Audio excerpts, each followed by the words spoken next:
Pada kegiatan berikutnya yaitu penagihan, kita lihat bahwa kegiatan penagihan itu dilakukan pada saat pengiriman barang sudah selesai.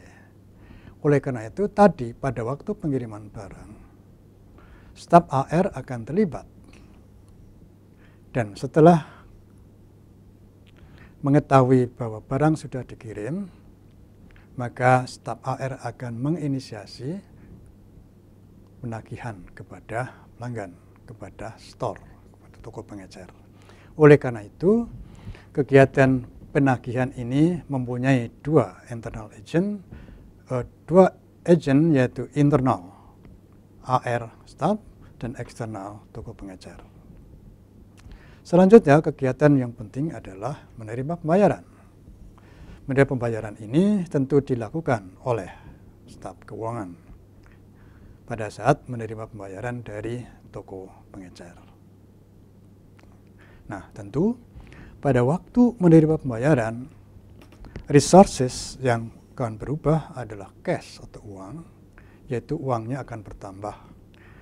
Dalam kaitan ini maka bila kita kaitkan dengan nomor account, maka nomor account dari perusahaan akan bertambah setelah ada kegiatan penerima pembayaran dari toko atau store.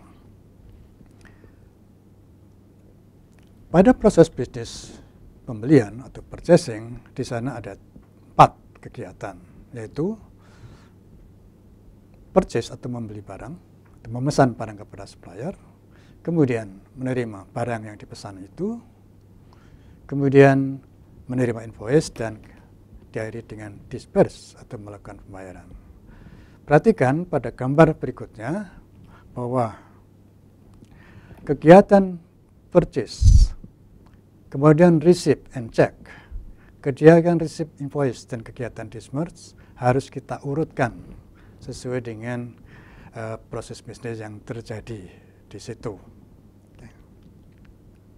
Nah, setelah proses bisnis ini sudah kita urutkan, maka seperti tadi pada proses penjualan, masing-masing kegiatan bisnis kita kaitkan dengan internal dan eksternal agent yang terlibat, dan juga kita kaitkan dengan resources yang terlibat. Oleh karena itu, kita bisa melihat bahwa pada kegiatan pertama, purchase atau membeli atau memesan barang kepada supplier, maka staf yang bertugas adalah staf pembelian atau purchasing staff, dan external agent yang terlibat atau terkait dengan kegiatan ini adalah supplier atau pabrik. Pada kegiatan yang kedua, menerima barang dan memeriksa barang yang dikirim, tentu yang terlibat adalah staf gudang. External agent yang terlibat adalah pengirim barang itu sendiri, yaitu pemasok. Tetapi staf yang juga harus terlibat adalah staf dari account payable, karena nanti ada kaitannya dengan tagihan yang diberikan dari supplier ke perusahaan. Kegiatan yang ketiga adalah menerima invoice, yaitu tagihan dari supplier berkaitan dengan barang yang sudah dikirim dan diterima dengan baik oleh perusahaan distributor ini. Dan diakhiri dengan pembayaran dari bagian keuangan atau staf keuangan kepada supplier atau pabrik. Pada hal ini, maka cash, rekening bank akan berkurang. Oleh karena itu, maka relationship antara cash dan disburse di sana ada pengurangan. Saudara-saudara sekalian, tadi saya belum menjelaskan relationship antar entitas itu. Kita lihat bahwa pada entitas internal agent staf pembelian dan entitas pembelian, di sana ada relationship namanya purchase order. Dan cardinality yang berlaku di sana adalah setiap staf pembelian akan terlibat pada kegiatan pembelian itu lebih dari satu kali. Akan tapi sebaliknya, setiap kegiatan pembelian pasti dilakukan oleh salah satu staf internal perusahaan atau staf pembelian itu. Demikian juga untuk relationship yang lain. Nah, ternyata di sana ada hal yang menarik, yaitu bahwa kegiatan yang bersifat berpasangan itu, yaitu kegiatan pembelian dan kegiatan penjualan. Karena resources yang menjadi entitas sama, yaitu entitas resources, good, dan cash.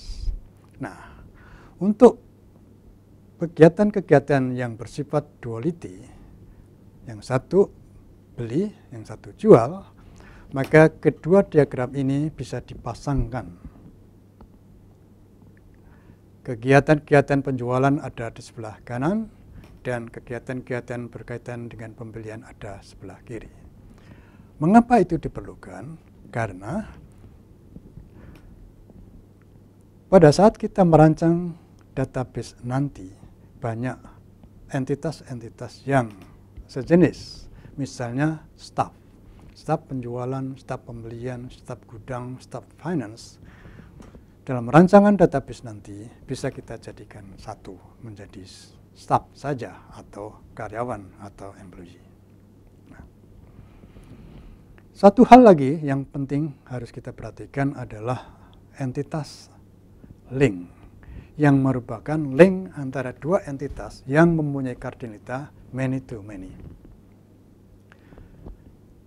Kita bisa perhatikan bahwa apabila relationship-nya itu many to many, maka dalam rancangan nanti akan terjadi 2 kali repetisi.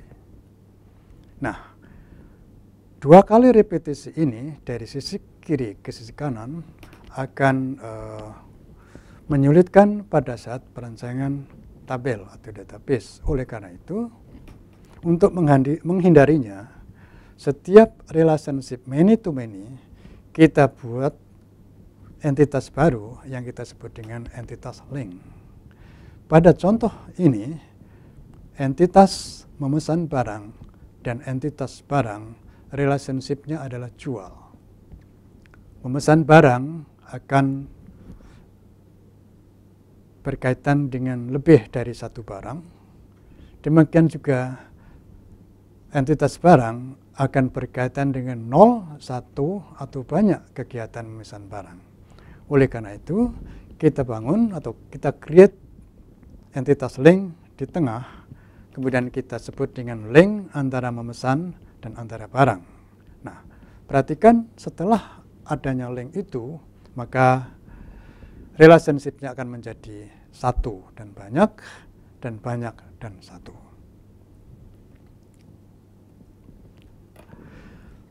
Nah, pada gambar berikut ini, saya akan lebih menjelaskan lagi tentang duality activity. Jadi tadi, kegiatan membeli dan kegiatan memesan adalah duality.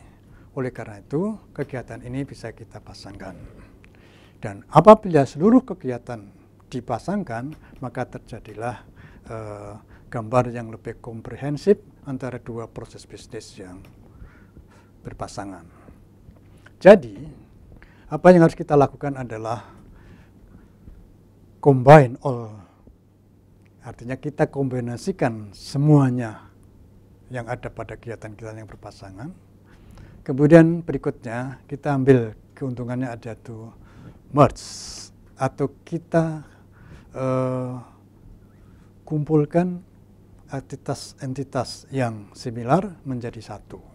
Sebagai contoh di sini sales, staff, warehouse, staff, purchasing, staff, HR, staff, AP, staff, dan finance staff bisa kita gabung menjadi salah satu entitas saja. Kita sebut sebagai staff. atau karyawan atau entity. Itu yang penting pada modul ini. Makasih.